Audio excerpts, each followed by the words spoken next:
So for this meditation session on metta practice, I wanted to emphasize using loving kindness as an attitude towards our practice, towards whatever we experience in our body and mind. And of course, one of the beautiful qualities of loving kindness is not only that it feels good, that it's a very pleasant experience, that it helps to widen the heart, but it also has this special quality of overcoming ill will and aversion, which is a very insidious kilesa or defilement. I don't quite like that word. I think of it more of a stain on the mind. So ill will is very subtle and sometimes hard to see. So sometimes we think of it as a very coarse form of ill will towards someone that we don't like. Perhaps we even wish someone harm if we have a lot of anger and aversion towards them. But sometimes we internalize that kind of ill will towards ourselves, which is quite perverse in a sense. And I know that the Dalai Lama was very shocked when he first came to the West, and he started hearing from people that are brought up in perhaps more capitalistic societies, which are more individualistic, less family and community oriented, that we struggle with a lot of self-hate. And he was very shocked by that. He said, but why would anyone do that to themselves? And yet we do this. You know, we have these very subtle, sometimes more obvious attitudes of ill will, of self-deprecation. That's something very English, actually. You know, or you might have noticed in yourself when somebody says thank you, or they say, oh, or they mention one of your qualities. You say, oh, no. You know, it was nothing. Oh, no. You know, I'm actually not like that. I'm actually much worse than that. And we find it very hard to receive that kind of praise and encouragement.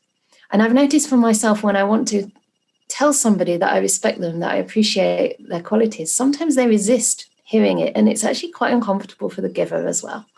You know, you want to sort of boost somebody up to express something beautiful, and their heart is closed. It's like, no. You know, I'm not like that. I didn't do anything. And it can actually be a little bit of a struggle to get that message across. And I remember this interaction actually at Jhana Grove while I was on my rains retreat. Normally I come every year. This year the borders are closed. And I was trying to tell the bhikkhuni that I was staying with that I see this beautiful generosity and humility and kindness in her. And she kept saying, no. And it was actually quite painful. And finally I said, just take it. And she did. And it was like an opening in my heart as well. It was very lovely. So we can have this kind of ill will towards others, towards ourselves, and even towards our meditation objects. And so when we begin our practice by establishing a wise attitude of loving kindness, of acceptance, of friendliness towards our inner world, it actually has double impact. We're not only becoming aware and awake to the nature of reality, we're also adding the loving kindness, which simultaneously helps us to overcome the hindrance of ill will. So it has double strength, you know. I think that's what Ajahn Brahm means by bare awareness, not with a B-A-R-E, but with B-E-A-R. It's awareness with fluffy bear, with metta added to it. So this is my fluffy bear. This is Venerable P.T. Sukha, the first bhikkhuni bear in England. And she even took precepts with Ajahn Brahm. So it sounds silly, but I think it's good to bring a bit of lightheartedness to our practice and help overcome this defilement of ill will. So without much more explanation, I would like us to practice, because I know you're all in retreat. So the people at Jhana Grove are in retreat, and people listening throughout the world, I think it's, again, one of the best ways to pay respect to our teacher is just to do the practice. So please make yourself comfortable and ask your body what your body needs. Be led by the body rather than treating the body like a slave. So if you're now sitting on the floor, but you think, well, actually, my body's quite achy and tired, I'm not sure this is going to sustain me for the next hour, then please take the opportunity to change and move onto a chair. Where I'm staying at the moment, there's a sofa which is wide enough to sit on cross-legged. So sometimes I do that and have some support for my back. Or you might want to have a chair that you can sit on with your legs just on the floor, especially if you have knee problems or maybe hip problems or you're not used to sitting cross-legged. So really sense into what your body needs right now. And this is the first opportunity to establish an attitude of loving kindness to our body.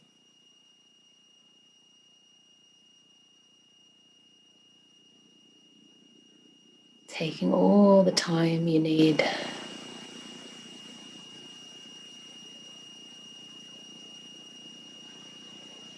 to slow down, to settle down,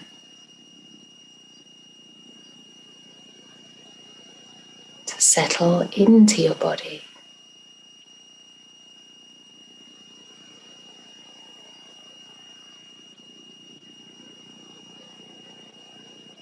And to show your body that it's in the friendly presence of the mind. When the body knows that it's in friendly company, it naturally starts to relax.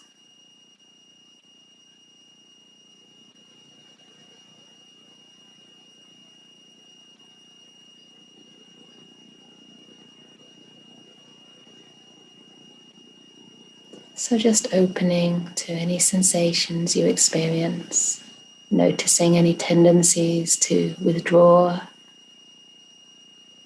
pull away, reject through aversion. Any tendencies to cling or crave to pleasant experiences through craving and greed. Just accepting all experience as part of nature, nothing to do with you.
And to help us establish mindfulness and kindness together,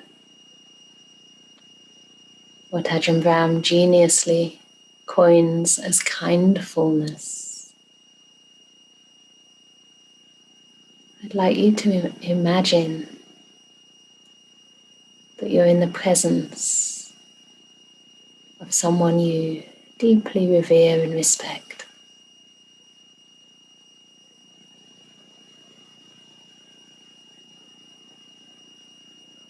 For those who have confidence, devotion towards our teacher Ajahn Brahm, you might imagine that you're sitting with him.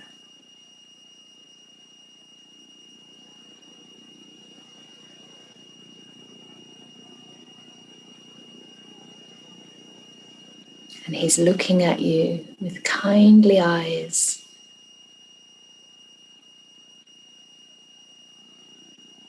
Just putting you at ease.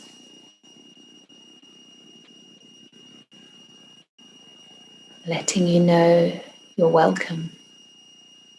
You're accepted just as you are.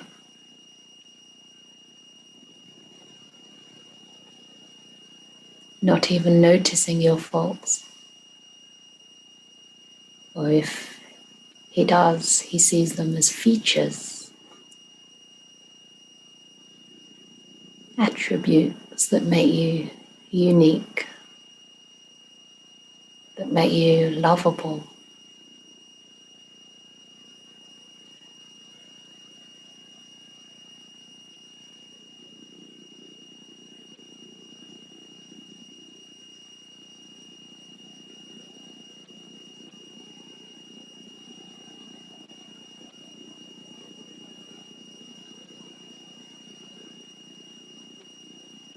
And you also feel that you're respected,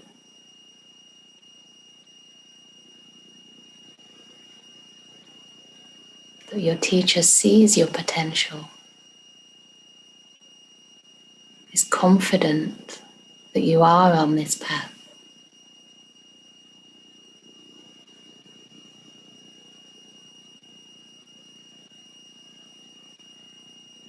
Who knows that it's nothing to do with your capacity, your ability, but simply a process of cause and effect.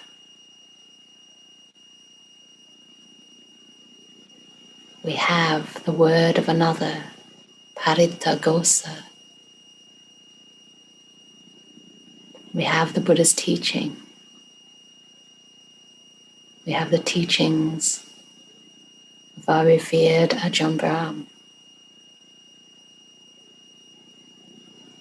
Now all we need to do is put them in practice. Allow the mind to calm and settle. And allow the Dhamma to manifest. The process to unfold.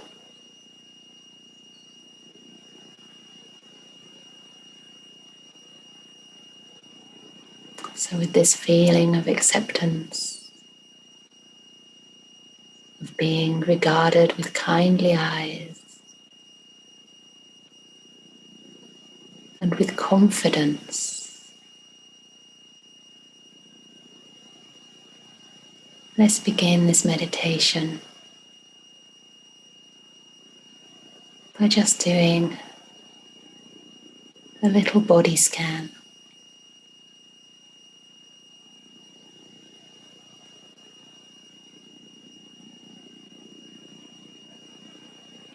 Starting with the tips of our toes, just contacting any sensation in that part of your body,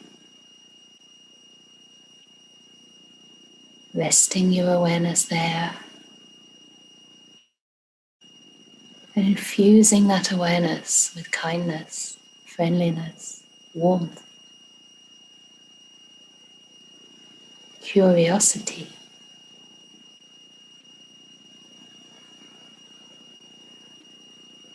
Allowing your toes to relax.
Spreading this kindfulness throughout your feet,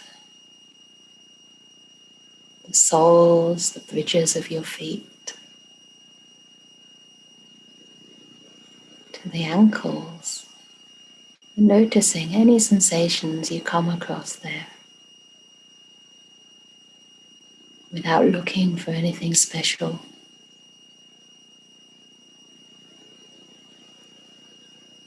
Just receiving whatever arises in the area of your feet.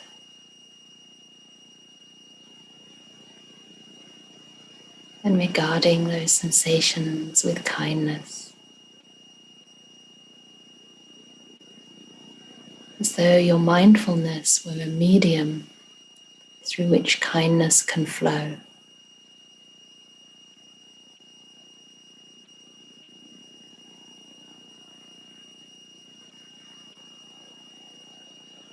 So that wherever mindfulness goes, the kindness follows, the kindness flows.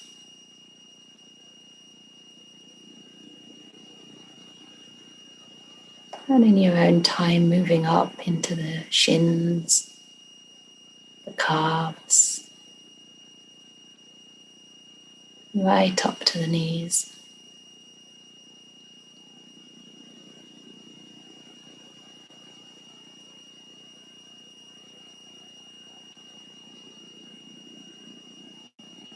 Allowing the kindfulness to sink deep into the flesh,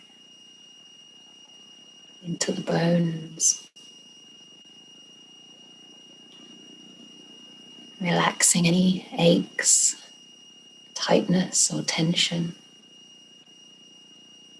in the lower legs and the knees.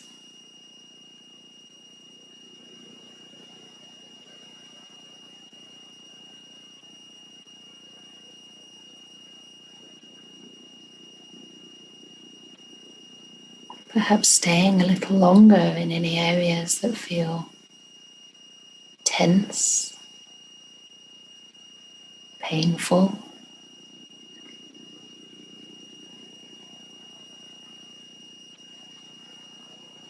Just with kindness and patience,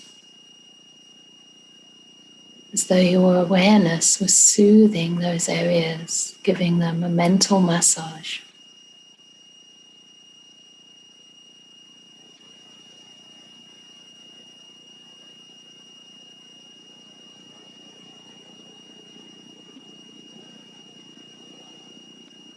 And spreading upward into the thighs, leaving no part untouched.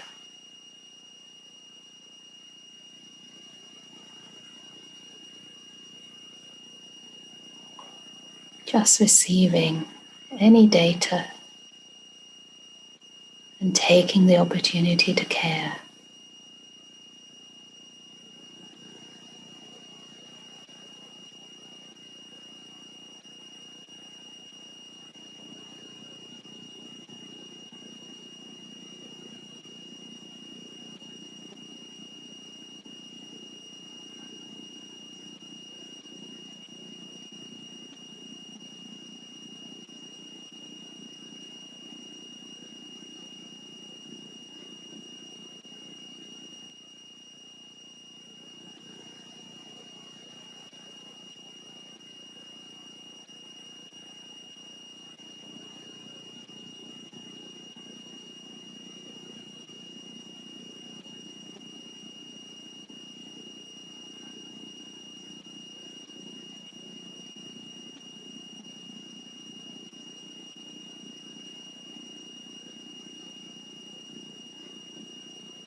moving into the hips, the buttocks, the seat of the trunk.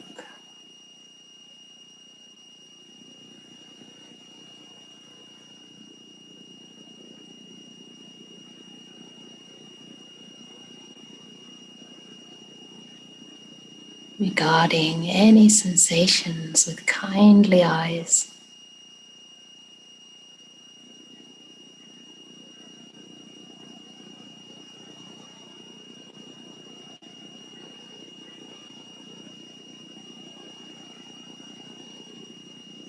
And noticing if this kindness has any effect on the nature of those sensations. Perhaps just a very subtle softening, easing of tensions, of aches or pains, or just by accepting those feelings, your mind opens up.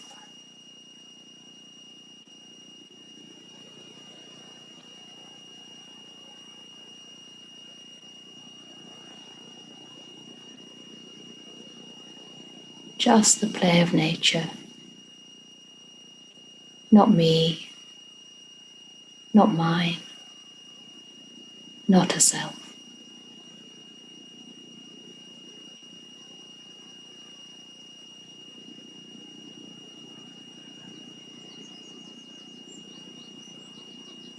And this kindfulness starts to explore the lower part of the trunk, the abdomen, with all its organs, the lower back.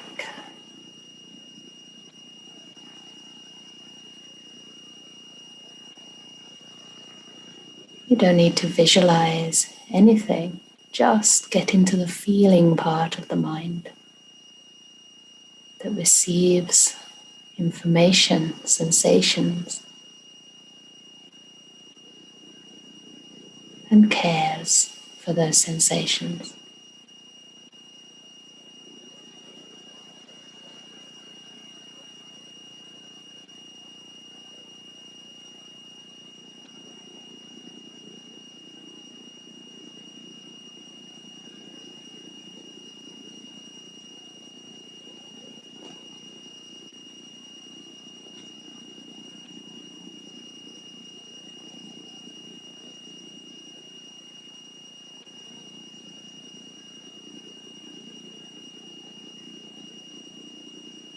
Spreading up into the chest, around the ribs,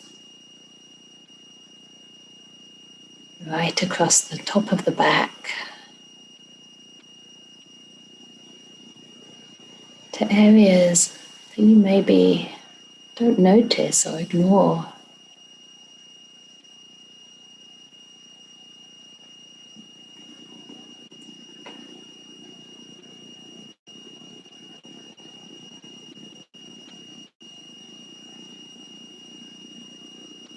Perhaps spending longer in any areas that may have disease or some sickness.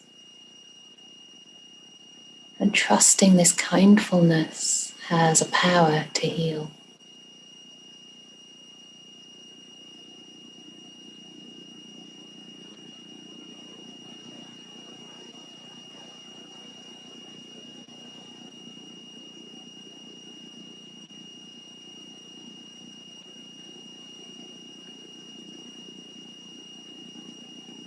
Including the sides of the body, the armpits,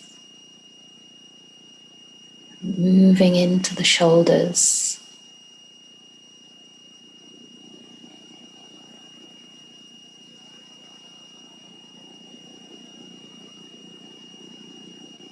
where we hold so much tension and strain.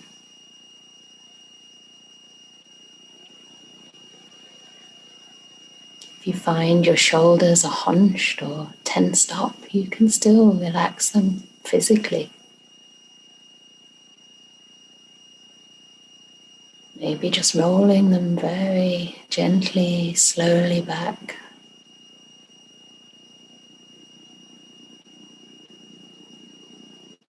And just imagining all those tendons and muscles gently expanding, relaxing, loosening up as they receive the warmth of kindfulness.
And if you notice your mind hardening around any sensation,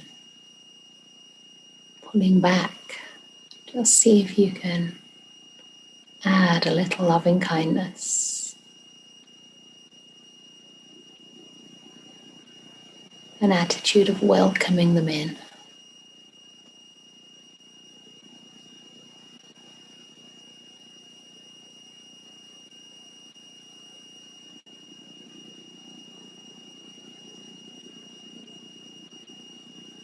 And spreading kindfulness down your arms,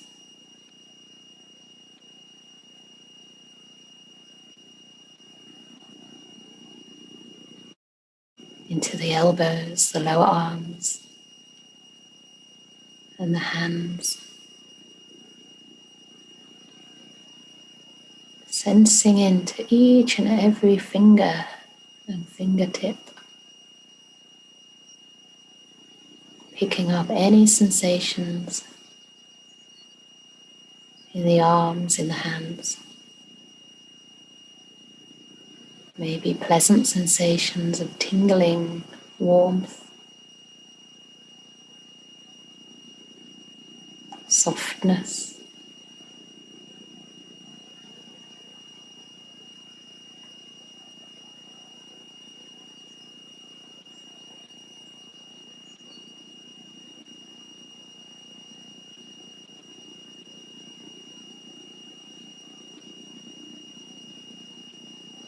Moving back up slowly in your own time, without losing contact, into your shoulders and into your neck.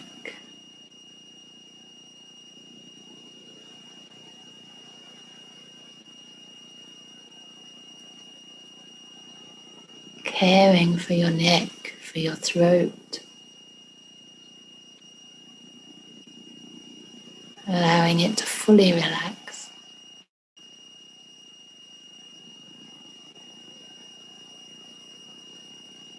Noticing your jaw, another place we tend to hold tension and stress.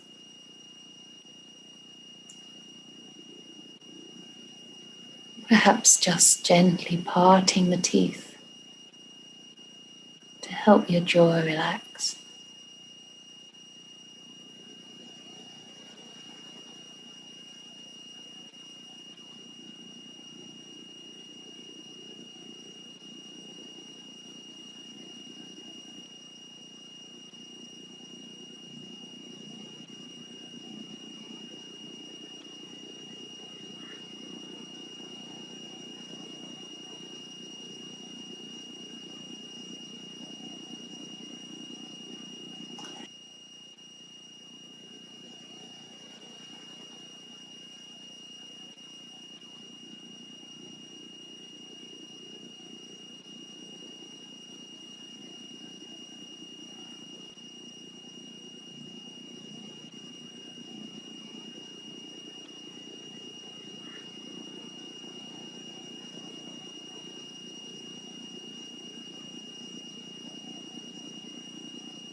Receiving any sensations in the lips, the mouth,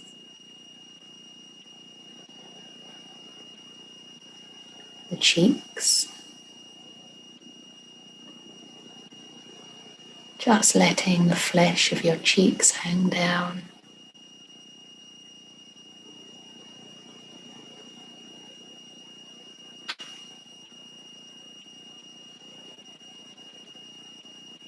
The nose, the nostrils, the eyes.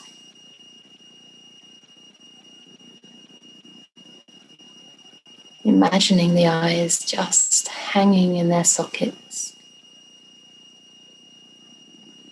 as though suspended in space.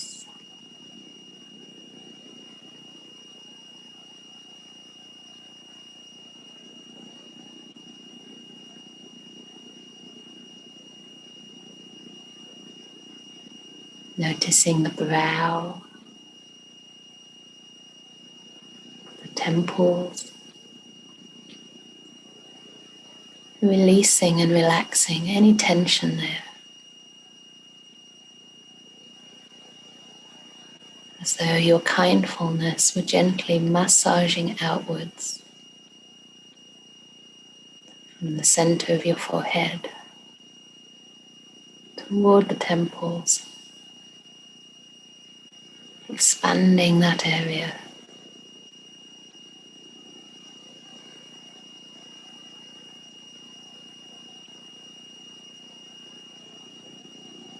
And smoothing out your forehead.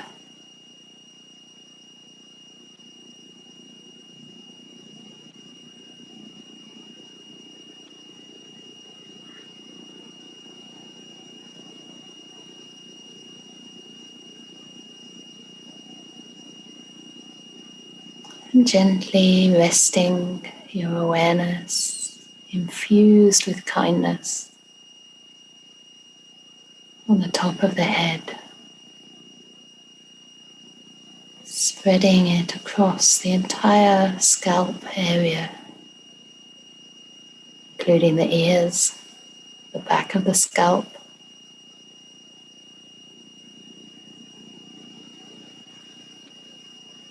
and just noticing any sensations over there.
And then imagining your brain inside your skull, your scalp.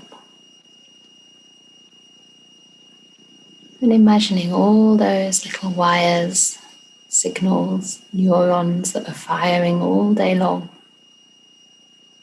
just dimming down and turning off.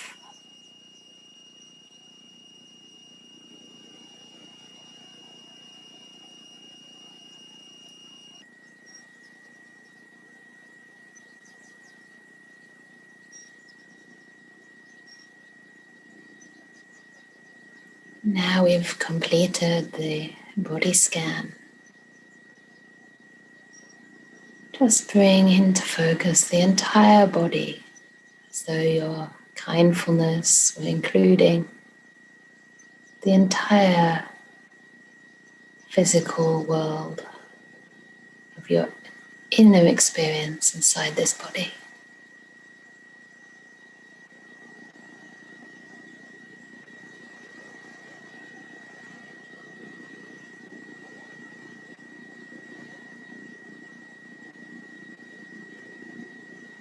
And notice if there's any tension or holding that you can just let go of,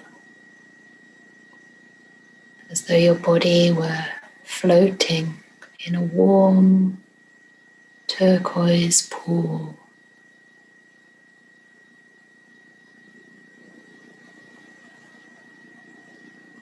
No need to hold.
And this beautiful attitude of kindfulness starts to expand to include your mental world.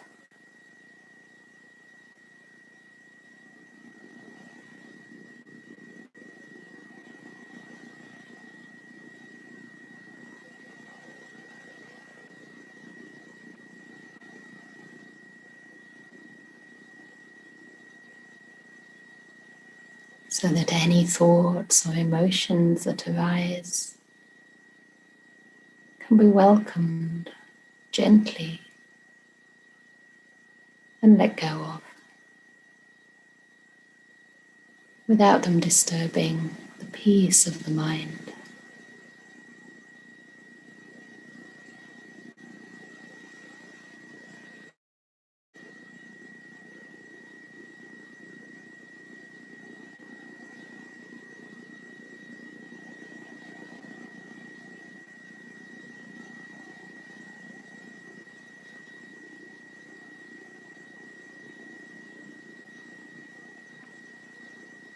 And you may start to notice the silent spaces between the words, the thoughts in your mind. This silence is another beautiful friend that you can receive with loving kindness.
For some of you, you may notice that as the mind quietens,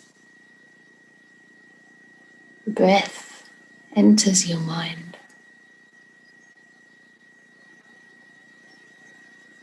If this happens, see if you can regard the breath as another beautiful, benevolent, and wise friend.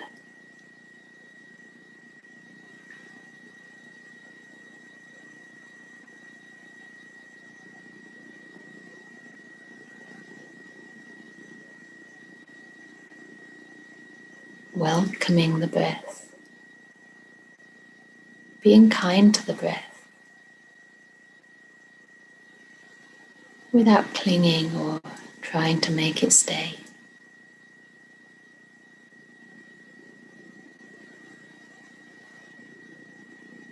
Just focusing on this attitude of loving kindness towards whatever arises in the mind.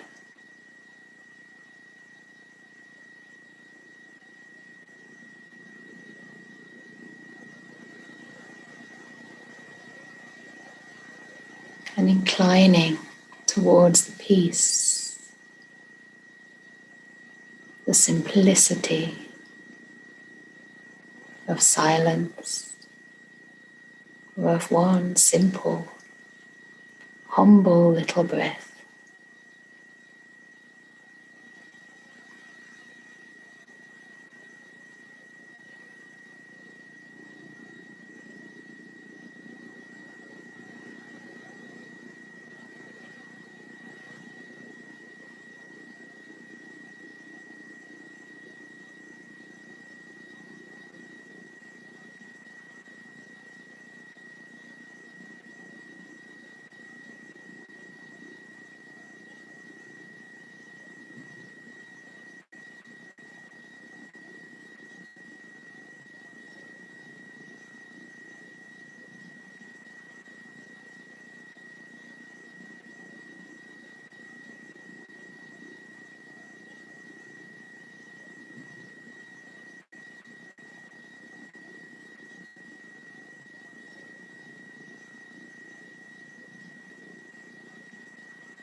So I'll be silent for a few minutes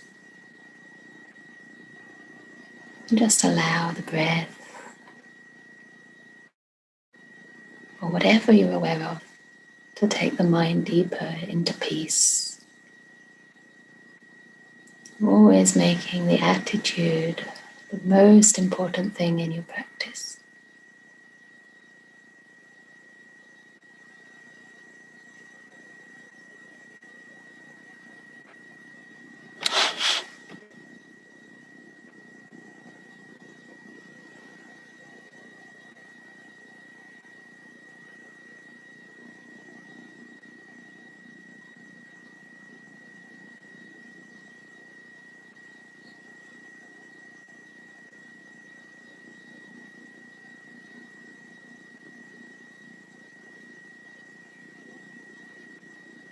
So we're coming towards the end of this meditation.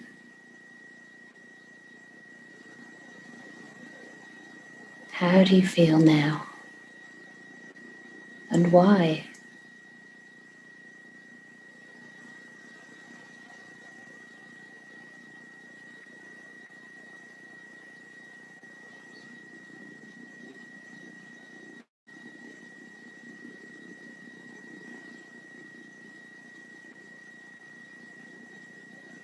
How did this attitude of loving kindness help to deepen your practice, to to overcome craving and ill will.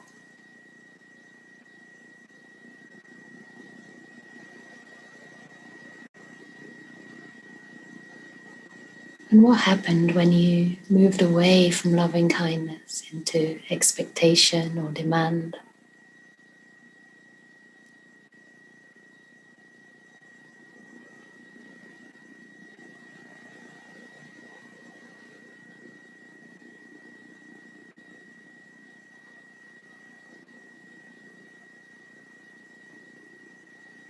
Without judging yourself at all, but just noticing the natural causal process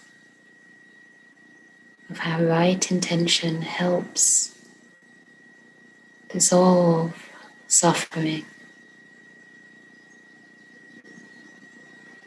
overcome ill will, and as a result lead to deeper peace.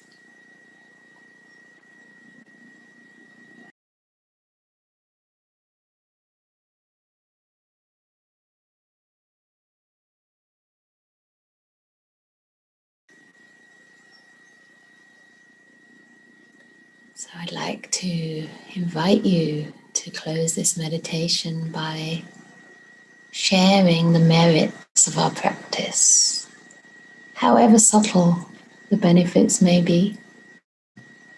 Sometimes we really don't know how powerful these practices are right away. The benefits keep on coming in our lives at times you may not expect. So whatever goodness I've generated through this practice, however much peace and contentment,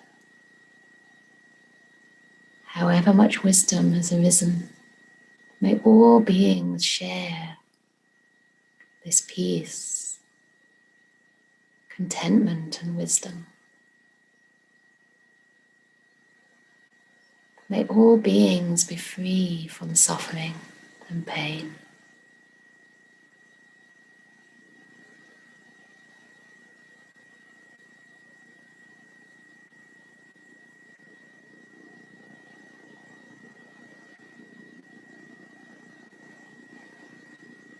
And may our teacher Ajahn Brahm be well, be safe,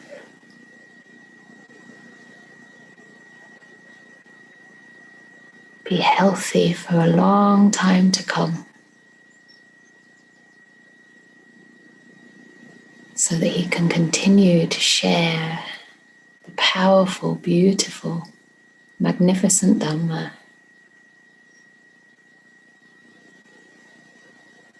with many more people in this world.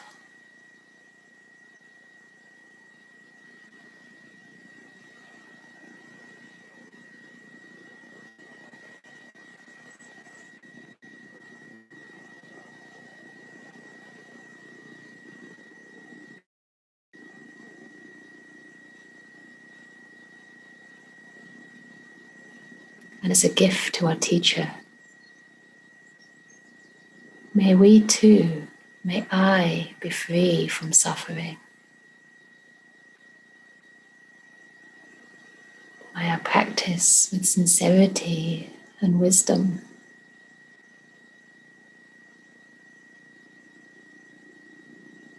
May I keep on aligning my intentions, my thoughts and actions with the Noble Eightfold Path as best I can. And forgive myself fully and completely for any mistakes I may make.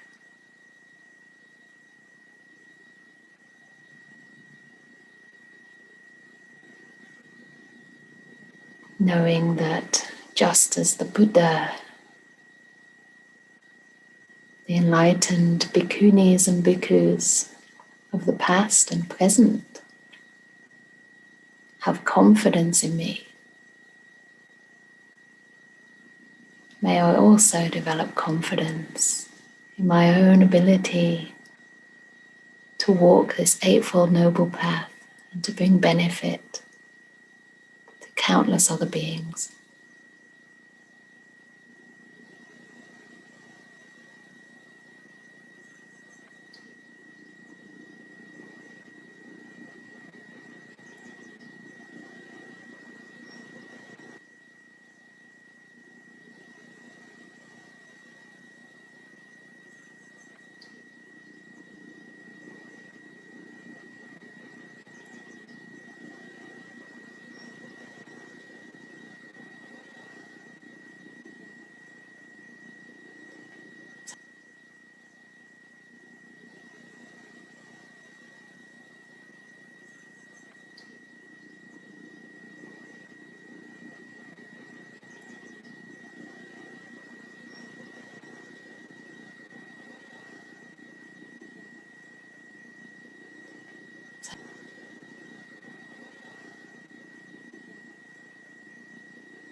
So I'd like to close again with a little blessing chanting to spread loving kindness to all of us, including ourselves, to our teacher Ajahn Brahm, our other Kalyana Mittas on this path, spiritual friends, and to all beings everywhere.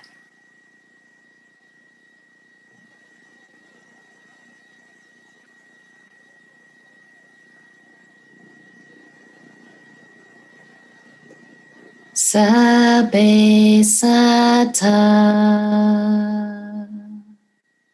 Sabbe Pana,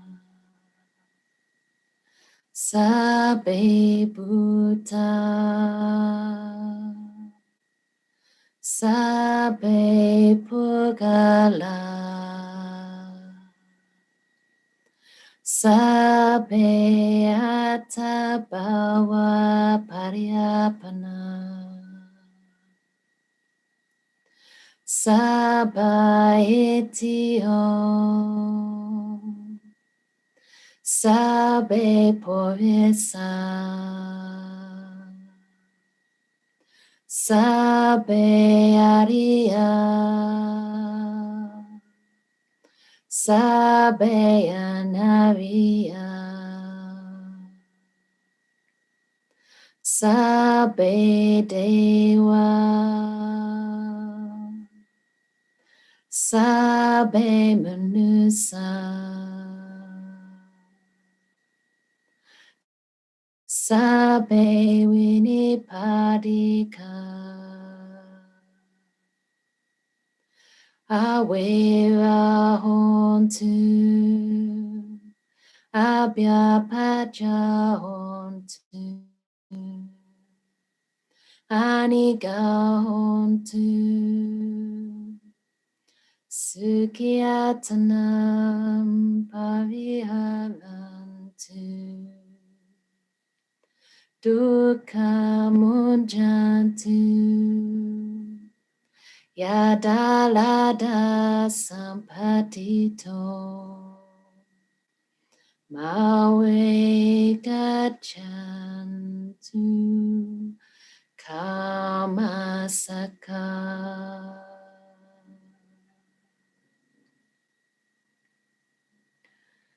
Sadhu, sadhu,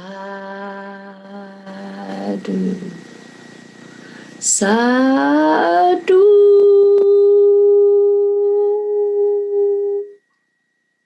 So Venerable P.T. Sukha, Bhikkhuni Bear, is also saying sadhu with everybody and wishing you well with a big hug.